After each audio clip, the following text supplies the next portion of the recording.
ত্রয়োদশ জাতীয় সংসদ নির্বাচনে প্রার্থীদের মনোনয়নপত্র যাচাই বাছাই শেষ। এরই মধ্যে ঢাকা, চট্টগ্রাম, রাজশাহী, ময়মনসিংহ ও ফেনী সহ দেশের বিভিন্ন আসনের মনোনয়নপত্র যাচাই বাছাই কার্যক্রম শেষ করা হয়েছে। ঢাকা জেলা ও মহানগরের 20টি আসনে দাখিলকৃত 238টি মনোনয়নের মধ্যে 75 জন প্রার্থীর মনোনয়ন বাতিল করা হয়েছে। কাল থেকে 9 জানুয়ারি রোববার পর্যন্ত নির্বাচন কমিশনে আপিল করতে পারবেন সংক্ষুব্ধ প্রার্থীরা।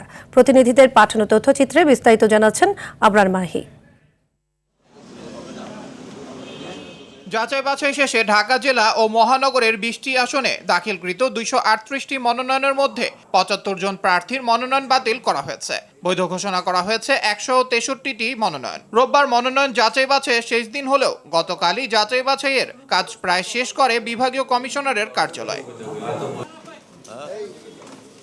চট্টগ্রামের হাটহাজারী, রাউজান, রাঙ্গুনিয়া, সীতাকুণ্ড ও পটিয়া আসনে বিএনপি প্রার্থী হুম্মাম কাদের চৌধুরী, মোহাম্মদ এনামুল হক সহ 33 প্রার্থীর মনোনয়ন বৈধ ঘোষণা করা হয়েছে। অপরদিকে জাতীয় পার্টির একাংশের চেয়ারম্যান ব্যারিস্টার আনিসুল ইসলাম মাহমুদ, স্বতন্ত্র প্রার্থী SM ফজলুল হক, ব্যারিস্টার শাকিলা ফারজানা সহ 12 জনের মনোনয়নপত্র বাতিল ঘোষণা করা হয়েছে।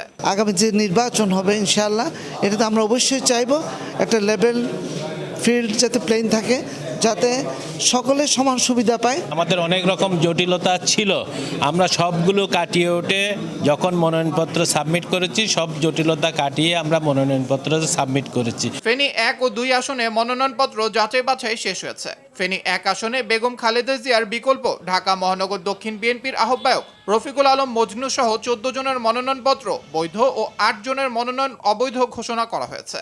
আজকে আমার যে মনোনয়নপত্র বৈধ হয়েছে, ইনশাল্লাহ আগামী দিনে আমরা সকলকে একসঙ্গে সাথে নিয়ে এই ফেনীর মানুষের যে প্রত্যাশা ছিল বেগম খালেদা জিয়ার নিকট, ইনশাল্লাহ সকলে একসঙ্গে কাজ করে সেই প্রত্যাশা ইনশাল্লাহ আমরা পূরণ করব। ময়মনসিংহ জেলার 11টি সংসদীয় আসনের মধ্যে 4টি আসন থেকে 6 জনের প্রার্থিতা বাতিল হয়েছে। এর আগে গত 2 দিনে 11টি আসনের মধ্যে 7টি আসনে 16 জনের মনোনয়ন বাতিল ও 1 জনের মনোনয়ন স্থগিত করা হয়।